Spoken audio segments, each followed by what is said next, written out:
This year in Minnesota, one of the biggest issues on the ballot is voter ID. In Minnesota, the system is so fundamentally corrupt. And by that I mean it encourages corruption by saying you can vouch for somebody. You don't need to have a utility bill. If you walk into a voting place the day of the vote, you can register somebody else and vouch for them. Oh, trust me, they're good. And you can cast a ballot. It is ripe for abuse. You have to show an ID to get on an airplane. You have to show an ID to attend a political event. Why should you not have to show an ID when you vote? Something as important as voting in this country, we certainly want to be sure that all the people that have a right to vote get to vote, and those are the people that vote. Opponents of the amendment do not think it's a good solution. I understand the impulse to want to make sure that we don't have fraud in the polls.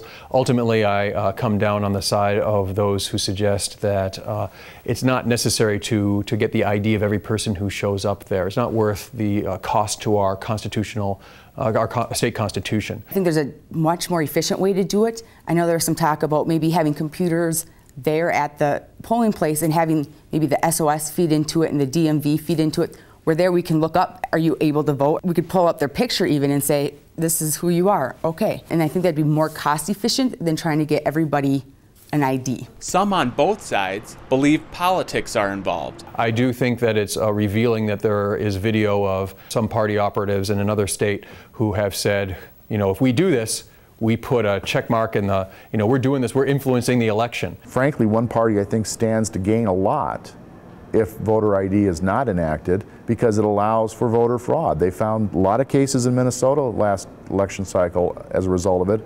I think I heard they found 5,000 people, dead people, registered to vote in Florida. The goal of the amendment is to cut down on these types of fraud. Well, the fraud that's been shown in Minnesota is with felons.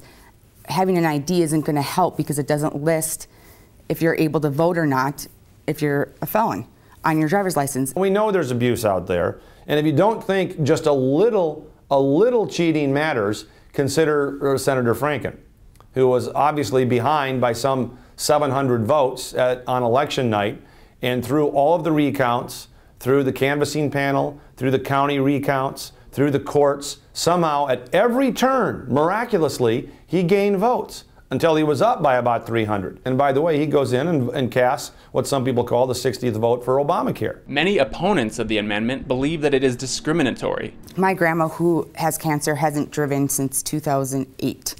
And so she doesn't need to drive. She doesn't have an ID. My grandpa takes care of all those important information, takes care of the bills, but she does want to vote. But now it doesn't pay for her to go and get a driver's license just to vote. She doesn't travel or anything else, so she doesn't really need her ID for anything but voting. That's hard for her because she'd have to go through so much other work to now get this driver's license. I don't know if it's discriminatory or racist. I think it has been used. Techniques like this have been used in discriminatory and racist ways in the past. I don't know that the supporters of the amendment are necessarily trying to be discriminatory or racist. If you don't have an ID, is that making that you're racist because the merchant won't let you write a check? It doesn't make sense. That's just an argument. It's a straw man argument. The fact is that they don't want voter ID because it allows for tinkering, if you will, with the voting process. It's not onerous at all. Indeed, the Supreme Court in the Indiana case ruled just a few years ago that voter ID is not voter suppression. It is not too big an obstacle. You know, people think, well, I have a right to vote. You have a right to vote if you are qualified to vote. If you're not qualified to vote, then if you vote anyway, you dilute my vote. So I'm being disenfranchised. Of course it's the right thing to do, and I think Minnesota will pass it. In order for the amendment to pass, at least 50% of the votes have to be yes.